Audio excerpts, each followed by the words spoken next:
Welcome, everyone. In this session, we're going to cover some really practical, hands-on digital marketing concepts. We'll be walking through how to set up a Google Ads campaign from scratch, understanding the different ad types available, how to structure your targeting and budget, and then we'll wrap up by looking at some powerful email marketing tools you can start using right away. This is a continuation of our ongoing series, so let's dive right in. Before we jump into new material, let's quickly recap where we've been. In previous sessions, we built out a marketing strategy that included landing pages, ran awareness campaigns, and also looked at content marketing and LinkedIn. Today, we're moving into the practical side of Google Ads, setting up an account, choosing campaign types, configuring targeting and budgets, and then we'll introduce some email marketing tools to round things out. Let's start with the big picture. Setting up an ad campaign, whether on Google or any other platform, follows a logical sequence of steps. First, you select a goal. What do you actually want to achieve? Then you create or identify a landing page where your audience will go after clicking your ad. Next, you choose your campaign type, then configure your targeting, build your ad creative, and finally set your budget. This process applies broadly, and understanding it deeply will help you when working with large brands who expect you to know this inside and out. All right, let's talk about getting started with Google Ads. When you go to ads.google.com and click Start Now, you'll be prompted to sign in with your Google account. If you don't have a Google Ads account yet, the platform will walk you through creating one. Now, here's something important to be aware of. The current interface has been updated, and when you first sign up, Google may immediately push you into a direct campaign creation flow, almost like how Facebook's Boost feature works. This can be a bit confusing. If that happens, don't panic. Just navigate back and set things up manually from the dashboard. The instructor noticed this change during a live demo, and it's worth knowing so you're not caught off guard. Once you've created your account and you're inside the Google Ads dashboard, this is your control center. From here, you can create new campaigns, view insights on how your existing campaigns are performing, access detailed reports, and manage your billing and payment settings. The dashboard is fairly intuitive once you're inside. It's the getting in part that can be a little tricky, especially with the updated interface.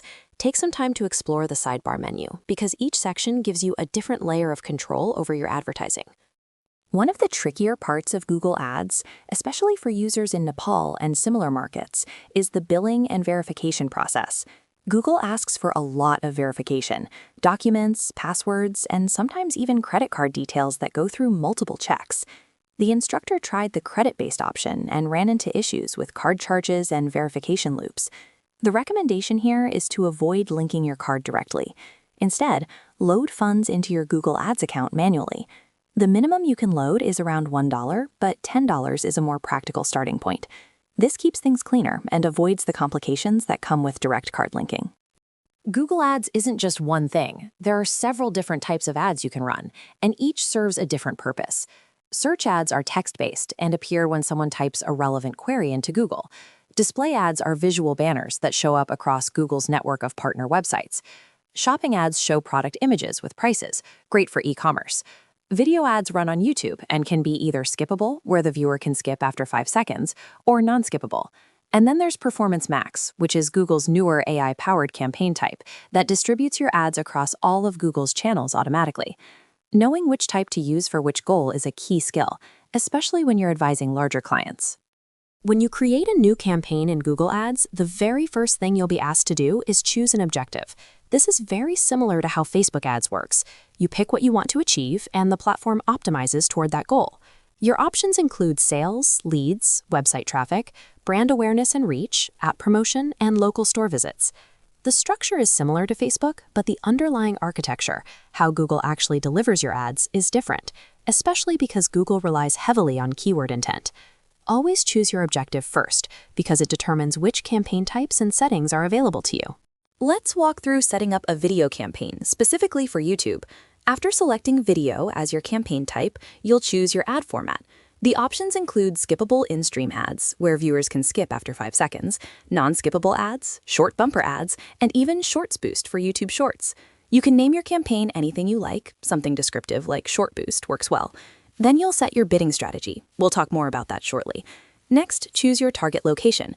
If you're focused on Nepal, select Nepal only rather than running globally. Then pick your target languages. Nepali and English are common choices. Finally, you'll add the YouTube video URL you want to promote. You can also add up to 5 related videos to give the algorithm more content to work with.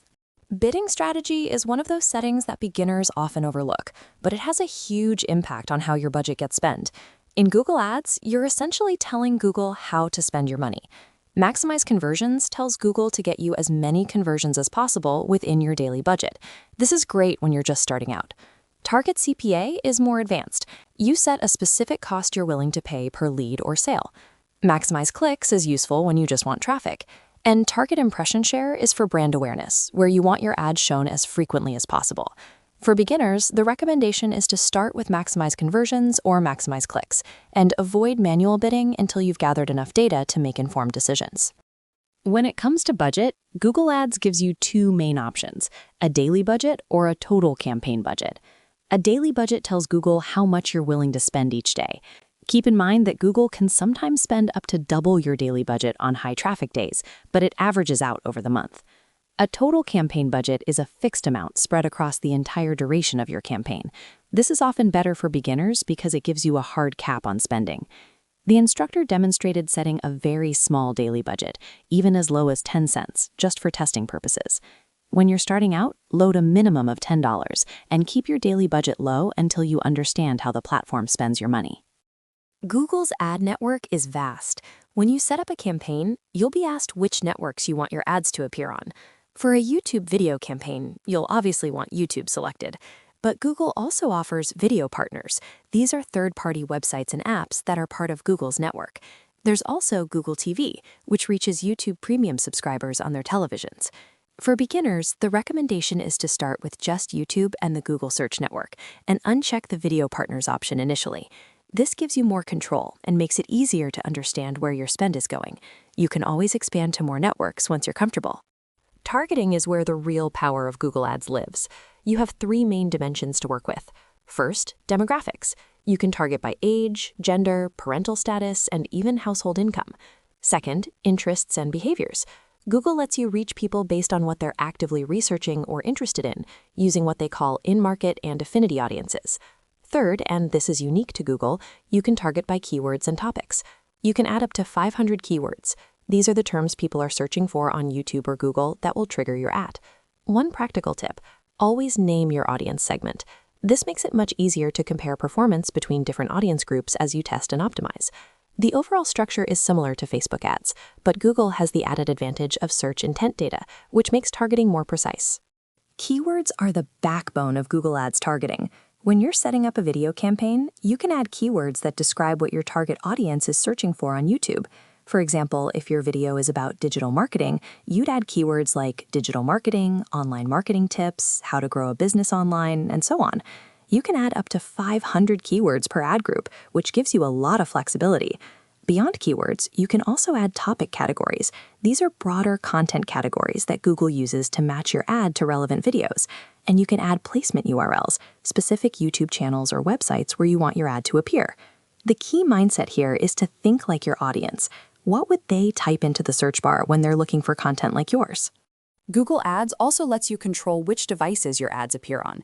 You can choose from computers, mobile phones, tablets, and even TV screens, which covers YouTube on smart TVs. For most campaigns, leaving all devices selected is fine, especially when you're starting out and want maximum reach. There are also additional settings worth knowing about. Frequency capping lets you limit how many times a single person sees your ad. This is useful to avoid ad fatigue, but leave it at the default when you're just starting. Ad scheduling lets you pick specific days and times for your ads to run. Again, skip this initially and let Google's algorithm figure out the best times. And third-party measurement tools are available, but not recommended for beginners. Just leave those unchecked. The final step in setting up your Google Ads campaign is adding your video creative. This is where you actually tell Google which video to promote. You'll paste in the YouTube URL of the video you want to use, which means your video needs to already be uploaded to YouTube before you can run ads on it. Then you select your ad format: skippable in-stream, non-skippable, bumper, in-feed, or shorts. You'll also add a headline and a call to action button, like Learn More or Shop Now. Google will show you a preview of how your ad will look before you submit it. Once everything looks good, you submit the campaign for review, and Google typically approves it within a day or two. Now let's shift gears and talk about email marketing tools. There are quite a few options out there: Flowdesk, MailChimp, ActiveCampaign, ConvertKit, get response, and they all do roughly the same thing, but with different strengths and price points. The instructor's top recommendation is Flowdesk. The reason?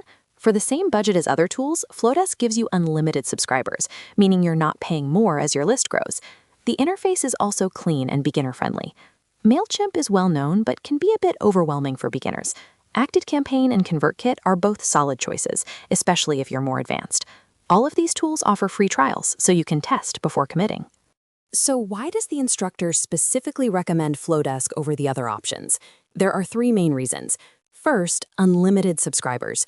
Most email marketing platforms charge you more as your list grows. With Flowdesk, you pay a flat rate no matter how many subscribers you have. This is a massive advantage as you scale.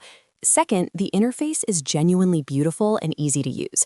The instructor has been using it for nearly 9 months and finds it far less confusing than alternatives like MailChimp. Third, you get a 30-day free trial, which is more generous than most competitors. That's enough time to build your first email flow, test it, and see real results before spending a single dollar. Before we wrap up today's session, here's what you need to do before the next class. First, review everything we covered today: the Google Ads campaign setup flow, the different ad types, targeting options, and budget settings. Make sure those concepts are solid in your mind. Second, and this is your homework, go to Flowdesk and create a free account. You can sign in with Google, which makes it quick and easy. Start your free trial so that when we meet next time, you're already inside the platform and ready to work. In the next session, we're going to go hands-on with Flowdesk. We'll connect it to a landing page, build an email flow, create a form, and set up automation. It's going to be very practical, so come prepared. So continuing from where we left off, we've already gone through content creation on platforms like LinkedIn, and now the focus shifts to the practical tools that help you actually produce and publish that content. Two major tools come up here: Canva and YouTube. Canva, especially its free plan, is highlighted as an excellent starting point for beginners. Before jumping into advanced features, getting familiar with the basics of Canva makes a huge difference. And importantly, Canva isn't just for graphics. It also has video editing options built right in, and you can even use it to build a simple content calendar. That's a lot of functionality from one free tool. The recommendation here is clear. Start with the free version of Canva and get comfortable with the basics first. Once you're familiar with how it works, you'll find it much easier to use the more advanced features. The free plan gives you access to video editing, which is something a lot of people don't realize. You can also create a simple content calendar directly inside Canva, which helps you plan and organize your posts across platforms. So if you're just starting out and don't want to invest in paid software yet, Canva's free plan is a very solid foundation.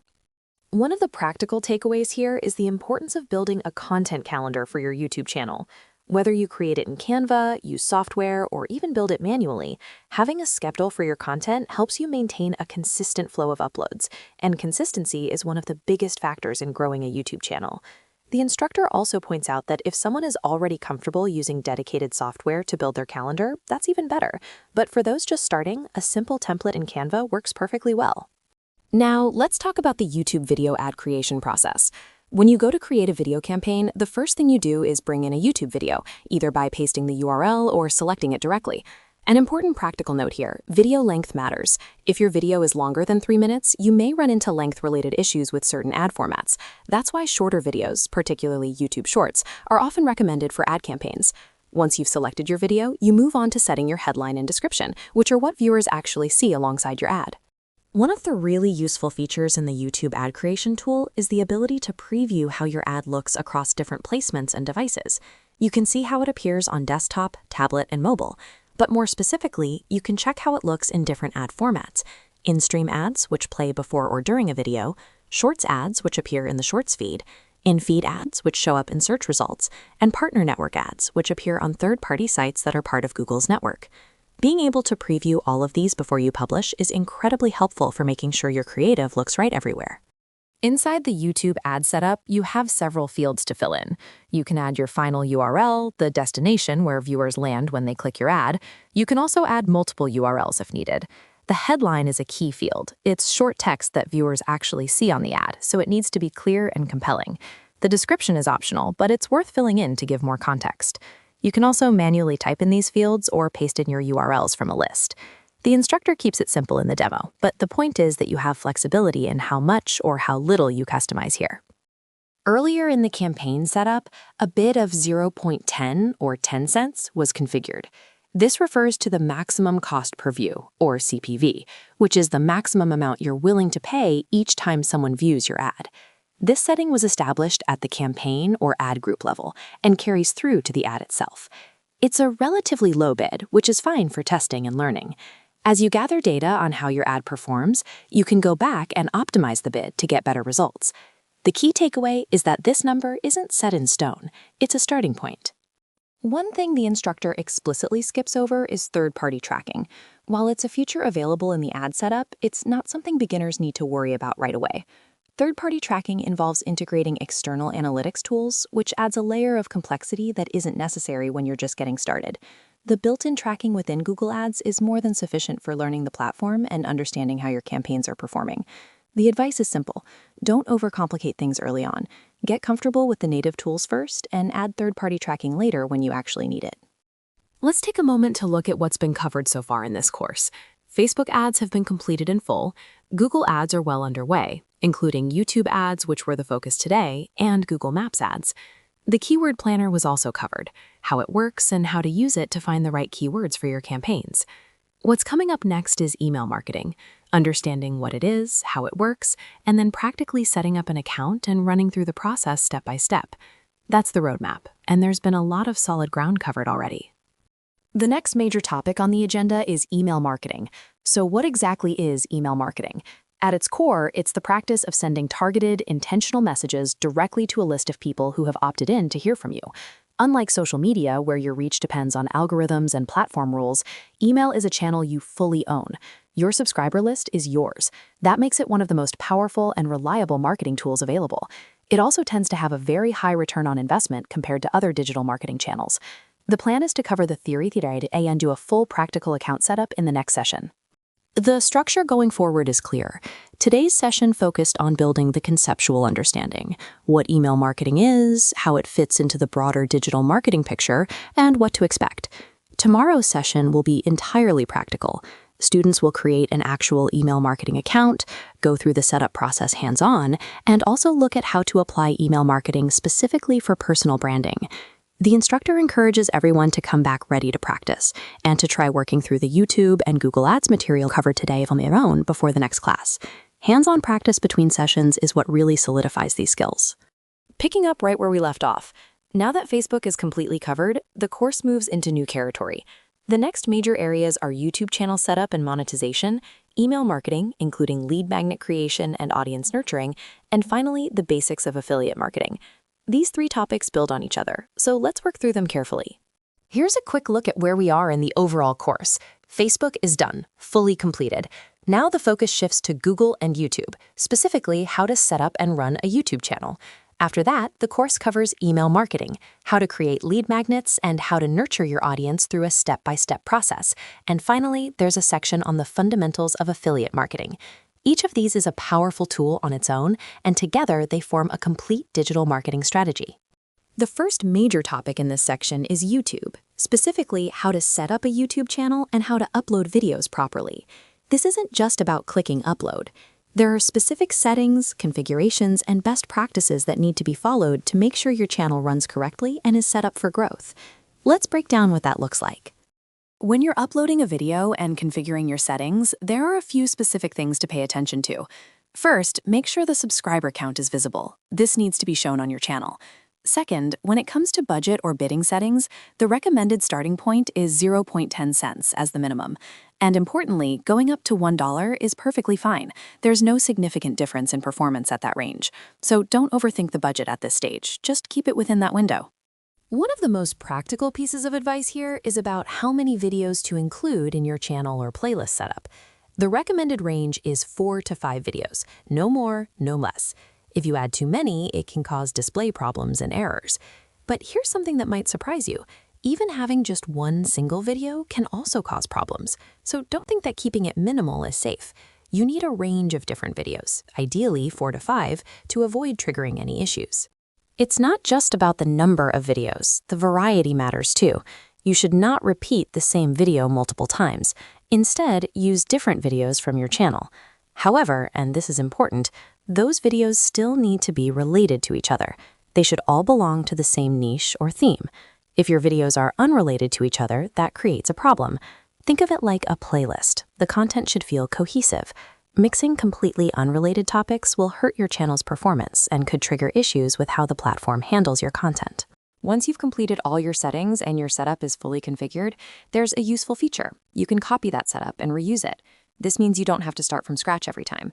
You can duplicate your configuration and apply it again. And just like with videos, you can add multiple setups, up to 4 or 5. This flexibility makes it easier to manage multiple campaigns or configurations without repeating all the manual work each time.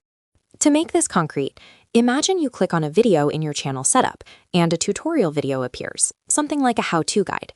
That's exactly the kind of content that should be there. Every video you include should be intentional and relevant to your audience. When someone lands on your channel or clicks through your setup, the content they see should make sense in context. Random or unrelated videos break that experience and can cause technical and algorithmic problems for your channel. Continuing from where we left off, let's now move into the topic of email marketing strategies.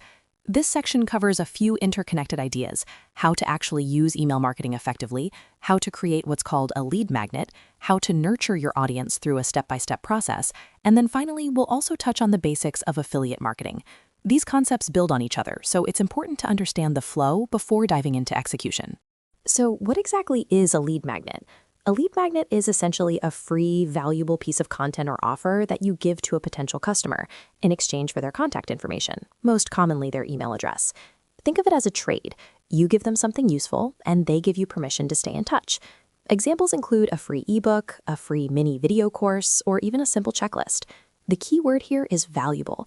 If your lead magnet doesn't genuinely help the person, they won't bother signing up. Now let's break down how to actually create a lead magnet. The process follows a clear set of steps. First, you need to identify the single biggest problem your target audience is facing. Second, create a resource, whether that's a PDF, a video, or a guide, that directly solves that problem. Third, keep it easy to consume. Nobody wants to read a 50-page document. Short, focused, and actionable is the goal. Fourth, set up a landing page where people can enter their email to receive it. And fifth, use an email automation tool to deliver the lead magnet to them automatically the moment they sign up. Each of these steps matters. Skipping one breaks the whole chain. Once someone gives you their email address, your job isn't done. It's actually just beginning. This is where audience nurturing comes in. Nurturing means building a relationship with your subscribers over time, so that when you eventually make an offer, they already trust you. A typical nurturing sequence might start with a warm welcome email, followed by emails that provide genuine value, then educational content, then a soft mention of your product or service, and finally a direct offer. The idea is that you're not just selling from day one, you're earning trust. That's what separates effective email marketing from spam. Now, let's shift gears and look at the basics of affiliate marketing. Affiliate marketing is a model where you promote someone else's product or service, and in return, you earn a commission every time a sale is made through your unique referral link. There are 3 parties involved: the merchant, who owns the product, the affiliate, that's you, the person doing the promoting, and the customer, who makes the purchase. You don't need to create your own product. You simply connect the right customers to the right products, and you earn a percentage of the revenue. It's one of the most accessible ways to start earning online. Now, let's talk about video content guidelines, specifically around how you should manage your YouTube channel or video platform strategy. One important rule here is don't upload just one single video to your channel. You can and should upload different types of videos. However, and this is critical, all those videos need to be related to the same topic or niche. If your channel is about fitness, for example, all your videos should stay within that world. The moment you start mixing unrelated topics, the platform gets confused about who your audience is, and that creates problems for your channel's growth and recommendations. A common question beginners have is, how many videos should I upload when I'm just starting out? The guidance here is clear. Don't go overboard. Even 3 videos is already quite a few when you're in the initial phase. 5 videos is on the higher end for a beginner. The point is, in the early days, you should focus on quality and relevance rather than trying to flood your channel with content. It's much better to have 3 excellent, well-targeted videos than 10 mediocre ones. Start small, get the fundamentals right, and then scale up as you get more comfortable with the process. Let's talk about video length. The recommendation here is to keep your videos short, especially when you're just starting out. Ideally, aim for videos that are under 1 minute in length. Now, that might sound surprisingly short, but there's a good reason for it. Shorter videos are easier to produce, easier to edit, and they tend to perform better in the early stages because viewers are more likely to watch them all the way through. Longer videos aren't bad, but they require more effort to get right, and if the content isn't tight and engaging, viewers will drop off. So the advice is start short, keep it focused, and don't worry about making epic long-form content right away. Once you've set up your content, your videos are uploaded, your channel is organized, and any technical issues have been fixed, the natural next step is to think about running ads. This is where you start actively driving traffic to your content or offers, rather than waiting for organic discovery alone. Running ads is its own skill set, and it's something that comes after you've laid the foundation. The key takeaway here is that there's a logical sequence. First, get your content right, fix any problems you encounter, and then layer in paid promotion on top of a solid base. Jumping straight to ads without that foundation in place is a common and costly mistake. Before you even think about scaling up, whether that means running ads, posting more videos, or expanding your email list, it's essential to troubleshoot and fix any existing issues first. If your videos aren't related to each other, that's a problem. If your videos are too long and unfocused, that's a problem. If your channel doesn't have a consistent theme, that's a problem. And if there are any technical setup errors, those need to be resolved before you put money into ads. The reason this matters so much is that scaling a broken system just amplifies the problems. Fix the foundation first, then grow on top of it. Picking up right where we left off, the discussion now moves into two closely related areas: affiliate marketing basics and how to actually run campaigns. These aren't isolated topics.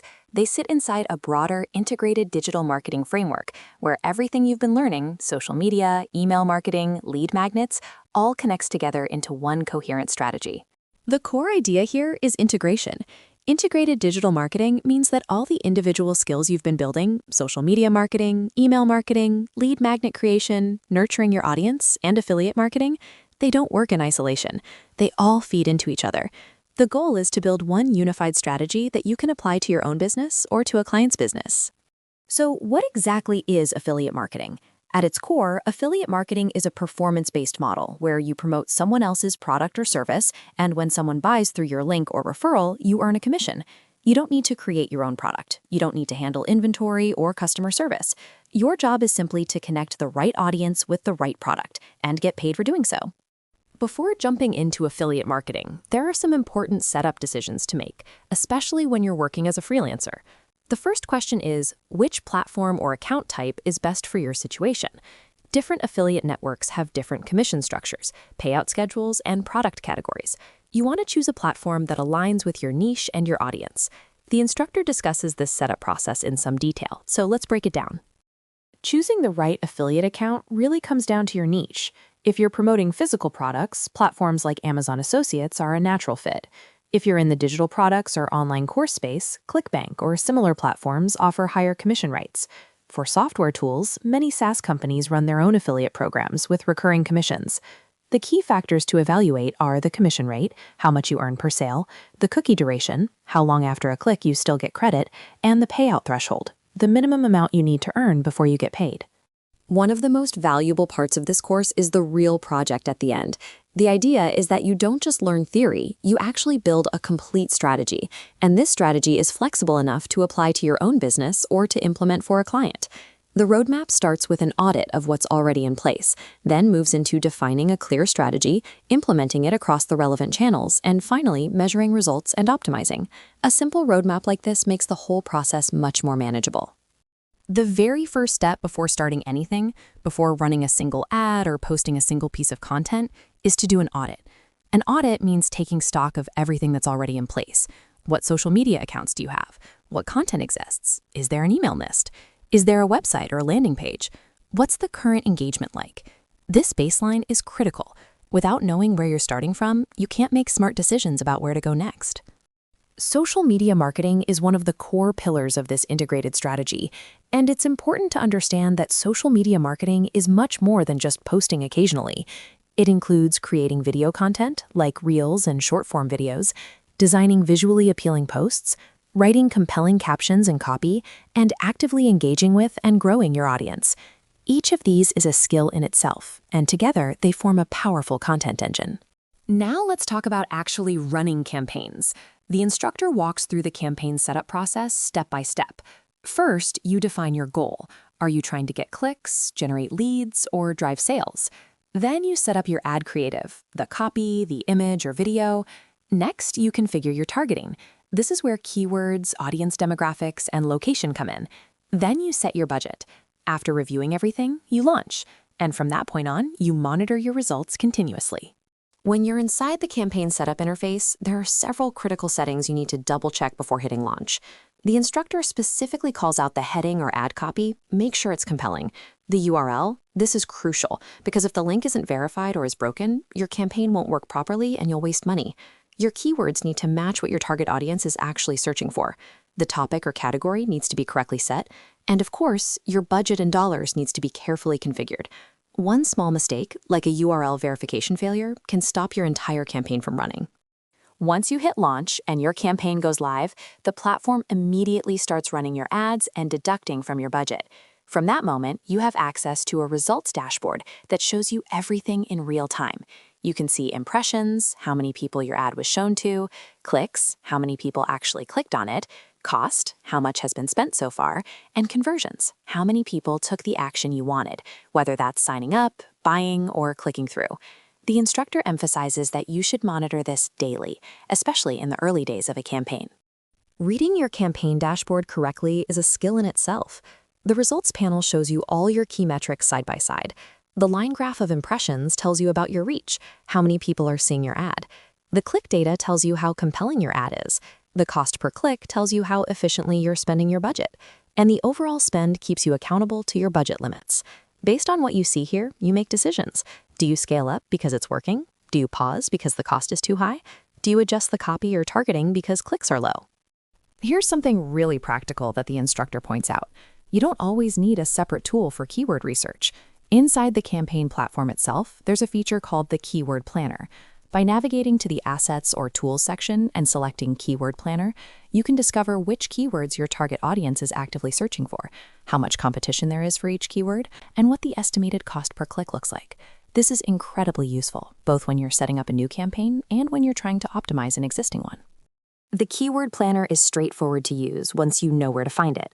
You navigate to the Tools section of your campaign platform, go to Planning, and open the Keyword Planner. From there, you enter a seed keyword, a broad term related to your niche or product. The tool then generates a list of related keywords, along with data on search volume, competition level, and estimated cost per click. Your job is to pick the keywords that are most relevant to what you're offering and that have a competition level you can realistically compete in. Then you add those keywords directly to your campaign. This step alone can dramatically improve your campaign's performance. Continuing from where we left off, let's talk about how all of these digital marketing services connect into a real-world strategy. The key idea here is a roadmap. You don't have to offer everything at once. You start with social media marketing, then gradually move into website development, then SEO, then content marketing, and eventually paid advertising. Each step builds on the last. The important thing is that you understand which client needs which service, and you analyze that before you move forward. Social media marketing is not just one thing. It's an umbrella that covers a lot. Under it, you have video content creation, short-form reels, post design, scripting, SEO, website integration, and even reporting and analytics. Now, here's the important distinction. You can offer all of these together as an integrated package, or you can break them apart and offer them separately. When you separate them, you actually have more room to price and position each service individually, which can mean more value for both you and your client. So how do you decide whether to offer an integrated package or separate services? It really depends on your client. For larger businesses that want a complete solution, an integrated package makes sense. You handle everything.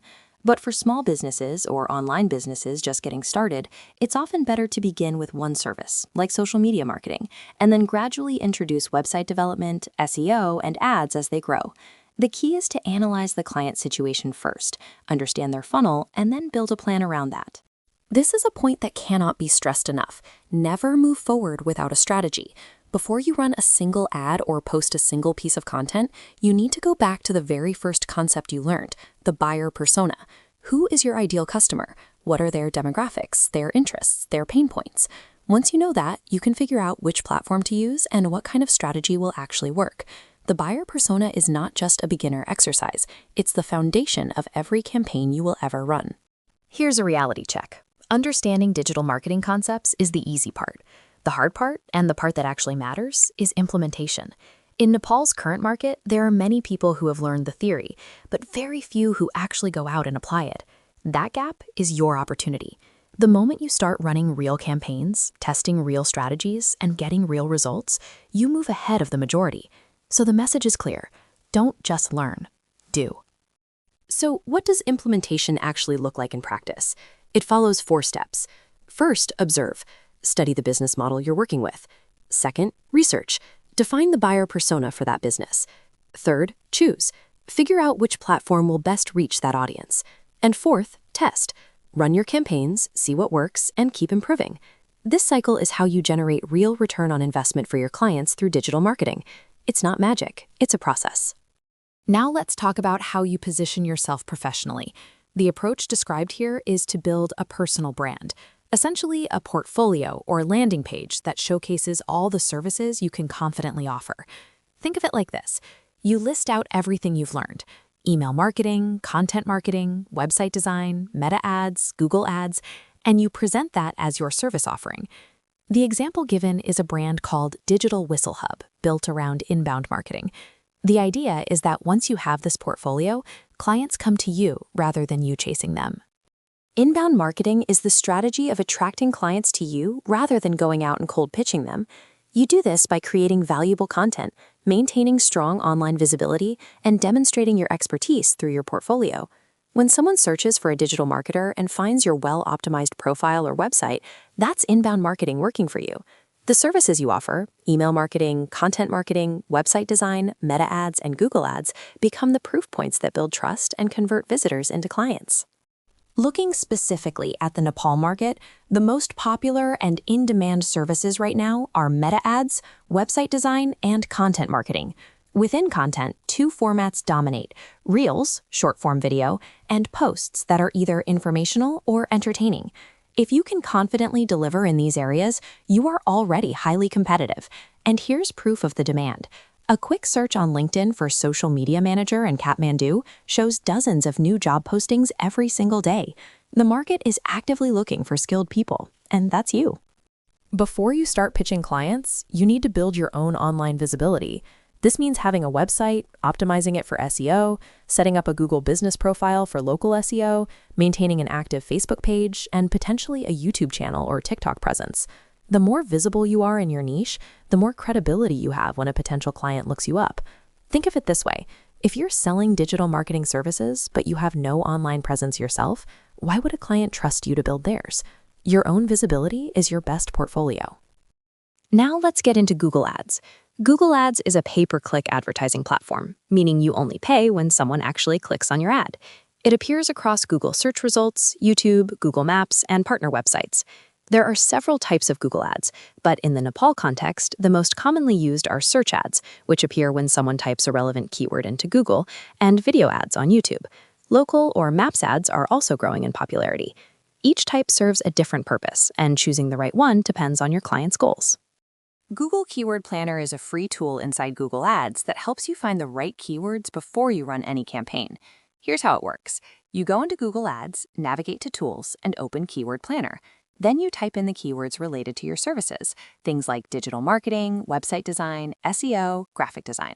Hit Get Results, and the tool shows you how many people search for those terms each month, how competitive they are, and what the estimated cost per click is.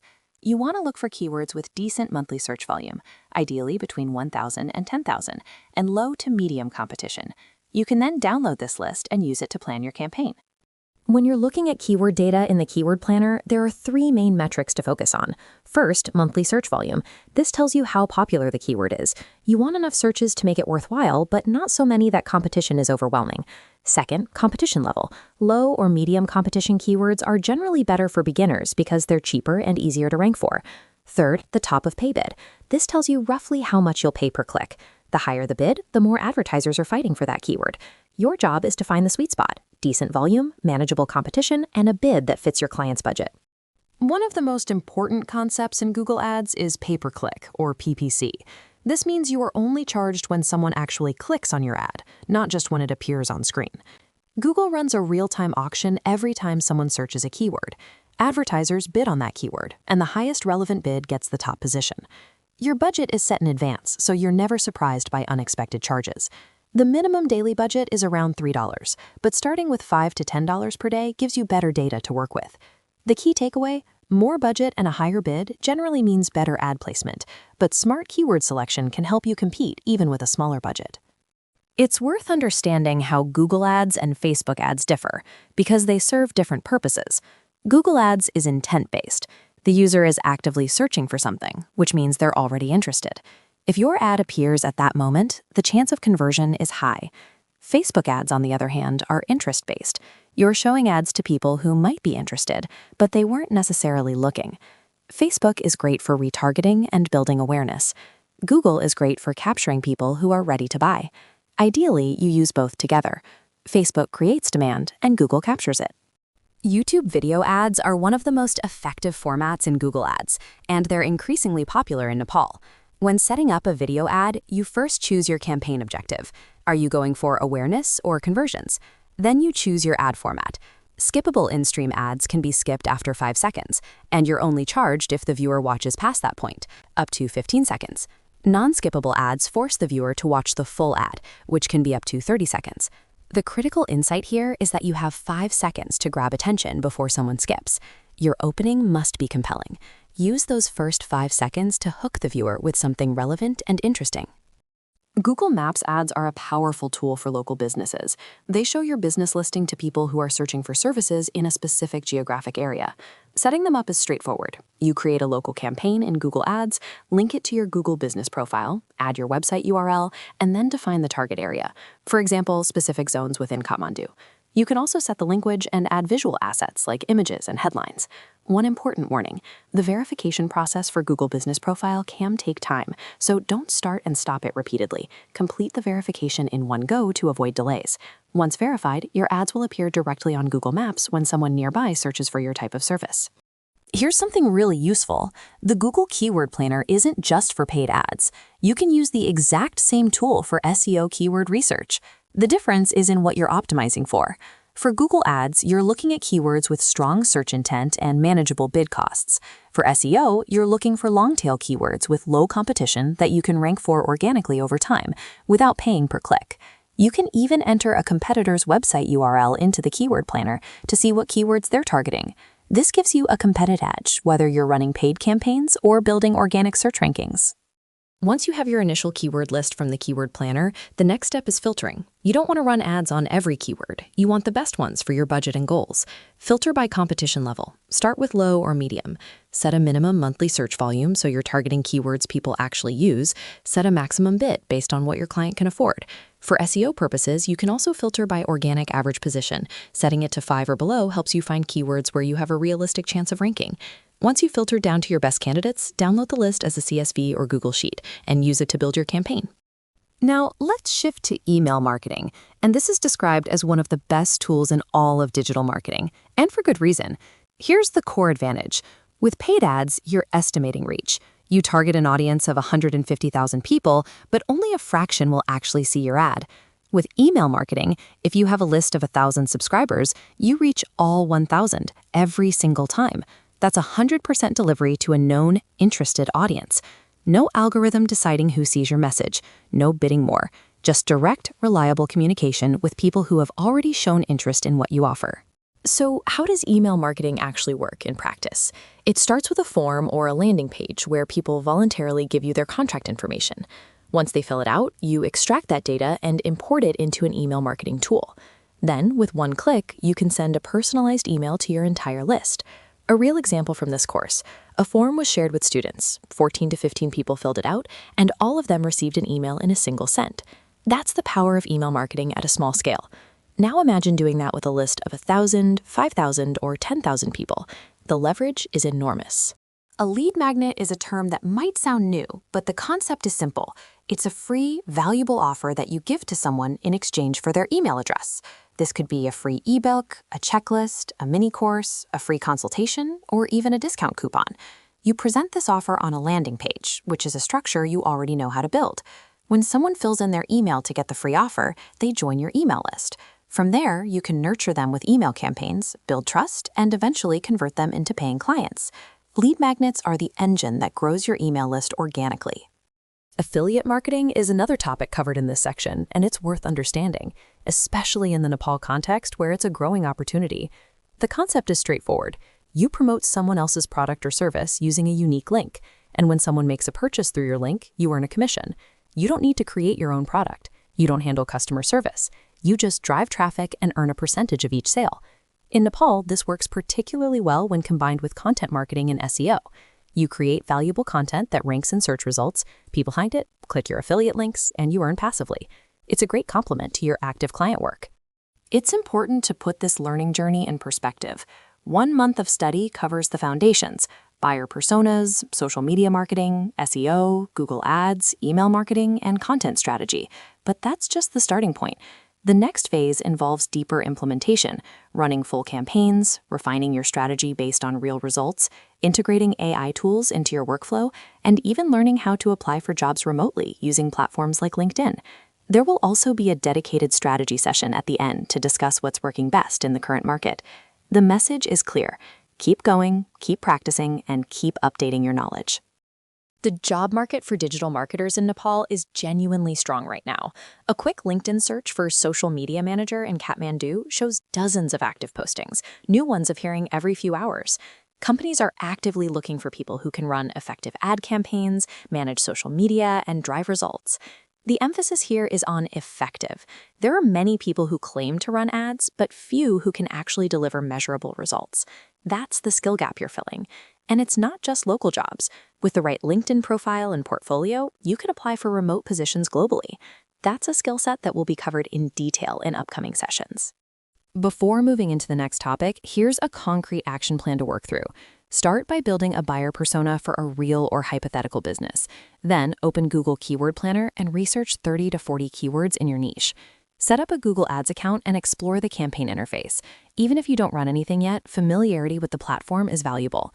When you're ready, run a small test campaign with just $3 to $5 to see how the system works in practice.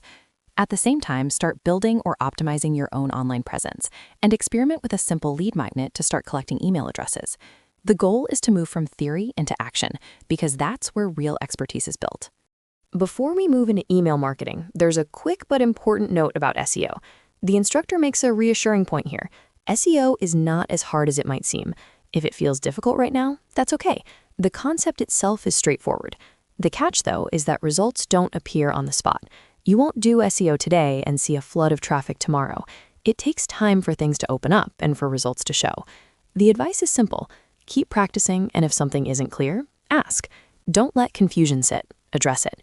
With consistent effort, SEO becomes very manageable. Now let's get into email marketing. The instructor starts by asking the class a simple question. What do you understand by email marketing? And a student gives a pretty solid answer. It's about marketing through email, reaching people, promoting events, and offers through email. That's exactly right. Simply put, email marketing is a direct digital marketing strategy where you send emails to a targeted audience. The key word here is targeted. These aren't random people. These are people who have already shown interest in what you offer. That distinction matters a lot, and we'll come back to it. Here's something critically important that the instructor highlights, and it's something many agencies in Nepal get wrong. In many countries, sending emails directly to people without their permission is actually illegal. You cannot just buy a bulk list of emails and start blasting marketing messages. That is the wrong approach. Yet the instructor points out that some agencies think this is a valid marketing strategy, buying bulk emails and sending mass messages. It isn't. The right approach is to build a system where people give you their email address willingly because you've provided them with something valuable in return. That's the foundation of legitimate email marketing. So what does a proper email marketing system look like? The instructor walks us through a clear, simple flow. First, you offer something valuable, like a free ebook, a guide, a discount, anything that genuinely helps the person. In exchange for that value, you ask for their details, their name, their email address, and optionally their phone number. That's the extent of what you should ask for. Don't overdo it. Once they fill in the form, you don't just immediately start sending them promotional emails.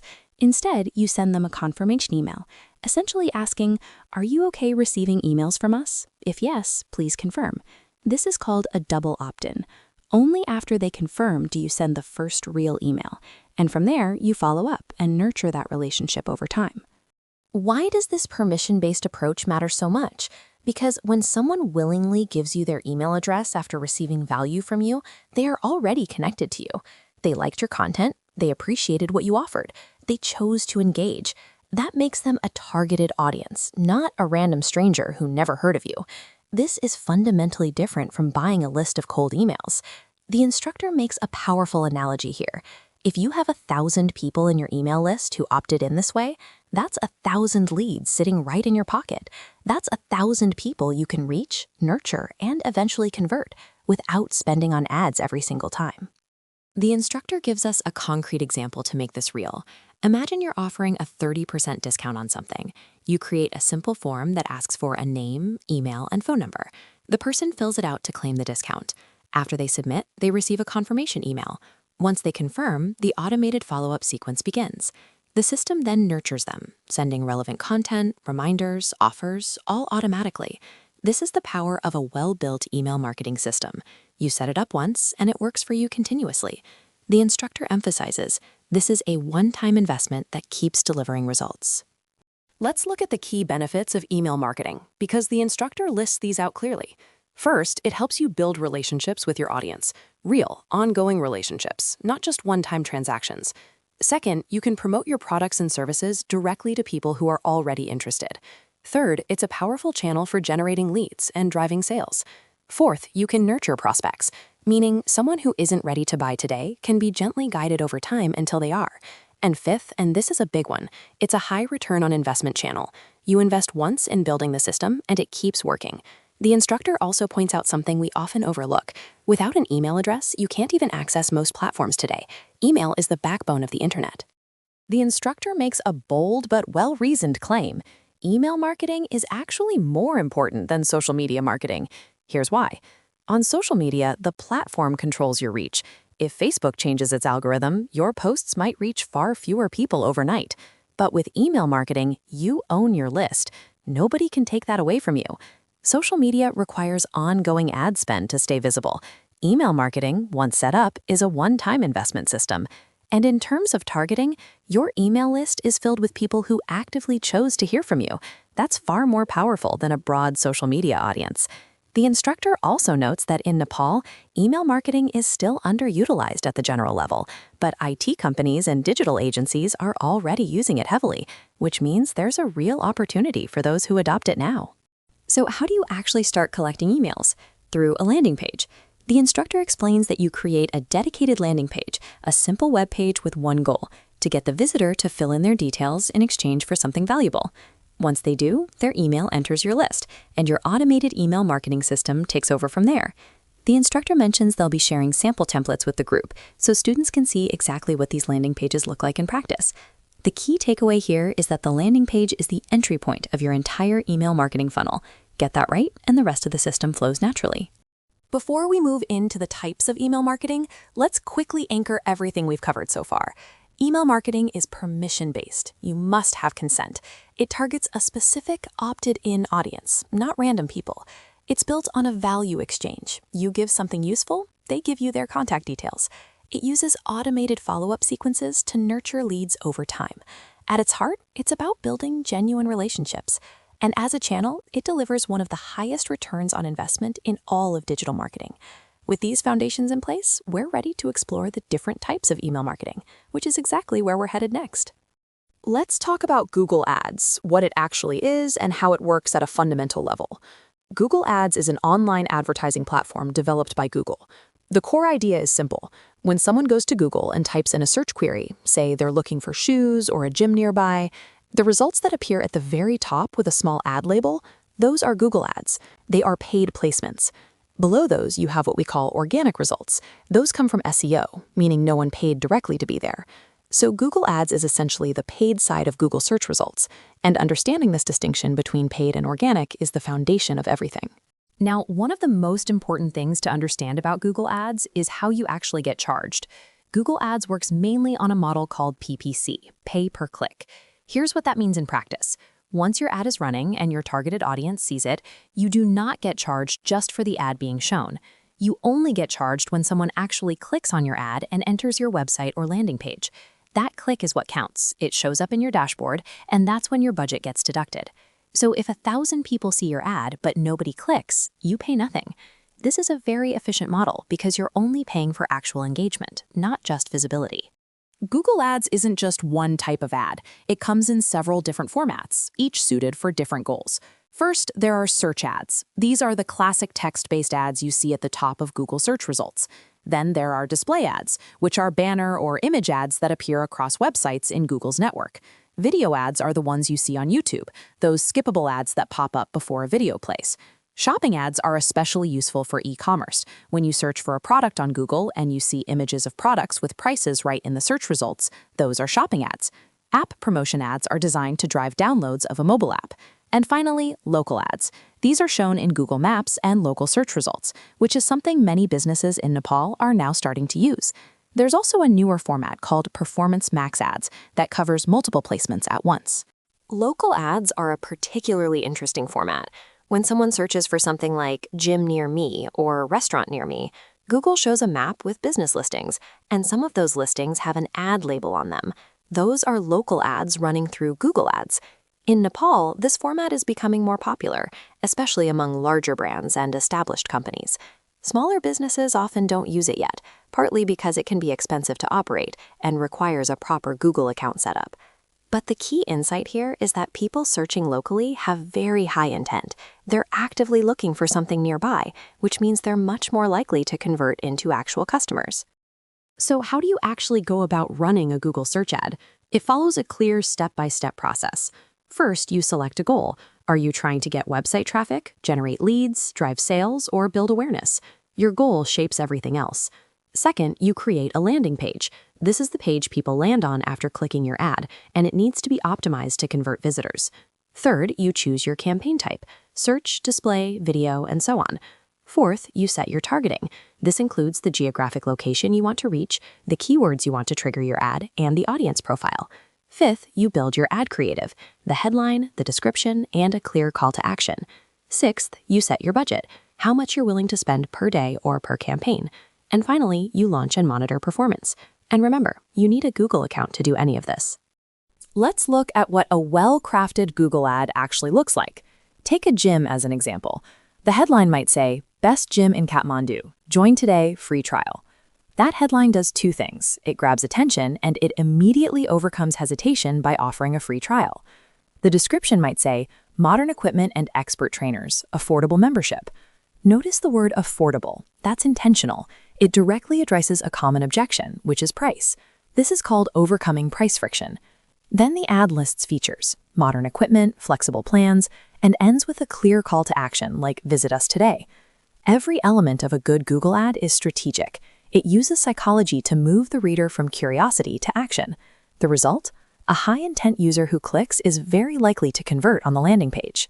Now, let's zoom out and talk about something really important: the concept of building a digital ecosystem, or what you might call a digital engine. The idea is that earning money online isn't about doing one random thing. It's about building a system where each part feeds the next. Here's how the cycle works. You start with a website and content. Say you're passionate about animals, so you write articles about pet care, animal nutrition, and so on. That content attracts traffic, either through Google Ads, SEO, or social media.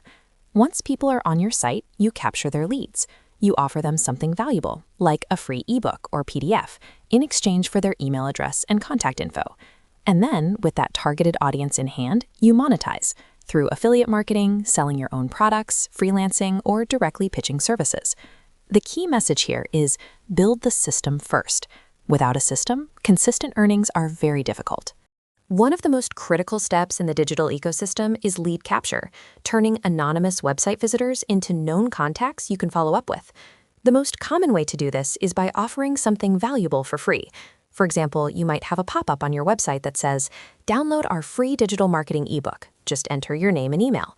When someone fills that out, they've given you permission to contact them. And here's what makes this so powerful. These are not random people. They came to your site because they were already interested in your topic. They're organic, targeted leads. Once you have their email, you can send them follow-up messages, promote your products or services, and build a relationship over time. This is the bridge between traffic and monetization. Once you have a targeted audience, there are multiple ways to monetize. The first is affiliate marketing. You find products or services related to your niche, promote them to your audience, and earn a commission every time someone buys through your link. For example, if your niche is animals, you might promote pet food brands or veterinary services. The second is selling your own products. This could be an ebook, an online course, or even a physical product. As an example, a digital marketing ebook on Amazon selling for just $2 can still generate real income if enough people buy it. Third is freelancing. You use your expertise to offer services directly to clients. And fourth is direct pitching. You email your list with a specific, personalized offer. The beauty of this system is that all four methods can work simultaneously, and the AI era makes it even easier to generate ideas and content for each. Here's a really important concept when it comes to Google Ads: the idea of matching your platform to your audience's intent. When someone is scrolling through social media, they're in a passive, browsing mindset. They're not necessarily looking to buy anything. But when someone types a query into Google, like best gym in Kathmandu or digital marketing course Nepal, they are actively looking for something. That's called high intent. And high intent means a much higher chance of conversion. This is why Google search ads tend to convert so well compared to other ad formats. The user is already in the mindset of finding a solution. Your ad just needs to show up at the right moment with the right message. That's the power of intent-based advertising. Now let's shift to email marketing and look at the different types of emails you'll be working with. The first type is newsletter emails. These are regular updates sent to your subscribers, usually containing tips, articles, or content updates. You've probably seen these yourself. You visit a website and a pop-up appears asking you to subscribe for updates. That's a newsletter sign-up. The second type is promotional emails. These contain special offers, discounts, or deals, and are typically sent monthly or around specific events. The third type is lead nurturing emails. These are a sequence of emails designed to gradually build trust and move a potential customer closer to making a purchase. For example, you might start by offering a free ebook, then follow up with a course recommendation, and eventually pitch a paid product. And the fourth type is transactional emails. These are automated emails triggered by a specific action, like a payment confirmation, order receipt, or account notification. Among all of these, the welcome email, the very first email sent right after someone signs up, is considered the most important because it sets the tone for the entire relationship. Let's walk through exactly how email automation works in practice. A user visits your website and sees a sign-up form. Maybe it's offering a free book or exclusive content. They fill in their name, email, and location. The moment they submit, an automated welcome email goes out to them immediately. No manual work required. If they confirm their subscription, they then start receiving a pre-planned sequence of emails, daily, weekly, or at whatever interval you've set up. These emails contain relevant content, helpful tips, and occasional offers or calls to action. Over time, as the user receives more value from your emails, they build trust in you, and eventually they convert. They buy your product, join your course, or take whatever action you want them to take. The beauty of this system is that once it's built, it runs on autopilot. You set it up once, and it works for you continuously. Now let's look at what makes an email actually convert. A high-converting email has several key components working together. The subject line is the most critical. It determines whether the email gets opened at all. A good subject line creates curiosity or urgency, like "Transform your fitness in 30 days, free trial inside." Once opened, the email body should be clean and scannable. Use bullet points to highlight key benefits. People don't read long paragraphs in emails, they scan. Then you need a clear, prominent call to action, a button or link that tells the reader exactly what to do next, like claim your free trial now. Personalization also matters. Using the reader's name and making the message feel like it was written specifically for them increases engagement significantly. The formula is compelling subject line, scannable benefits, and a single clear call to action. When it comes to actually sending emails, you need an email marketing tool, a platform that handles the sending, automation, and tracking for you. There are several good options out there. MailChimp is one of the most well-known and has a free tier, making it great for beginners. ConvertKit is popular among content creators and bloggers because of its powerful automation features. GetResponse is an all-in-one platform that includes email, landing pages, and even webinar hosting. ActiveCampaign is excellent for businesses that want advanced CRM and automation capabilities. And then there's Flowdesk, which is the personally recommended tool here, having been used for about 9 months. Flowdesk stands out for its beautiful email templates, simple interface, and flat pricing model, which means you don't pay more as your list grows. For most people starting out, Flowdesk is a great choice to begin with. Let's bring everything together. On the Google Ads side, the core idea is that it's a pay-per-click advertising platform where you only pay when someone actually clicks your ad. It comes in multiple formats: search, display, video, shopping, app, and local, each suited for different goals. The most powerful aspect of Google Ads is that it targets high-intent users, people who are actively searching for what you offer, which leads to higher conversion rates. On the email marketing side, there are 4 main types of emails: newsletters for regular updates, promotional emails for offers, lead nurturing sequences to build trust over time, and transactional emails for confirmations and receipts. The welcome email is your most important first impression. And the tools, Flowdesk, MailChimp, ConvertKit, GetResponse, and ActiveCampaign, each have their strengths, with Flowdesk being the top recommendation for its simplicity and design. But above all, the most important principle tying everything together is this: build a system, a website that attracts traffic, captures leads, and monetizes that audience. That's the digital engine that generates consistent, scalable income.